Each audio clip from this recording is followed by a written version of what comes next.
ಕಾನೂನಲ್ಲಿದೆ ನೀ ಹೊಡೆಯೋದು ಕಾನೂನಲ್ಲಿದೆ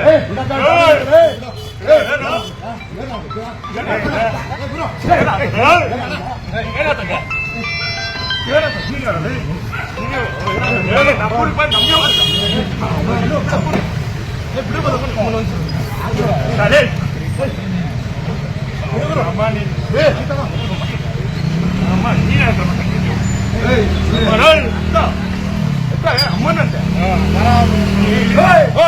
ದೋಷಣೆ ಮಾಡ್ಕೊಂಡು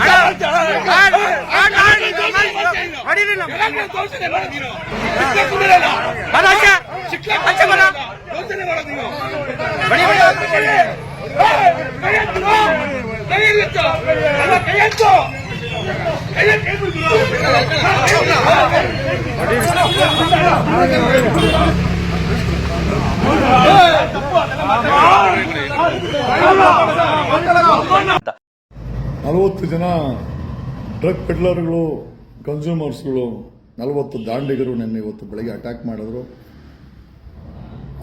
ಅವ್ರ ಲಕ್ಕಿ ಟೈಮು ಗನ್ಮನ್ ಇರಲಿಲ್ಲ ನನ್ನ ಜೊತೆ. ಗನ್ಮನ್ ಇದ್ದರೆ ಇವತ್ತು ಕರ್ನಾಟಕಕ್ಕೆ ಗುಂಡಿನ ಸದ್ದಂತೂ ಕೇಳಿಸಿದ್ದೇನೆ. ಸೆಲ್ಫ್ ಡಿಫೆನ್ಸಲ್ಲಿ ಖಂಡಿತವಾಗಿ ಗುಂಡಾಗ್ತಾ ಇದ್ವಿ.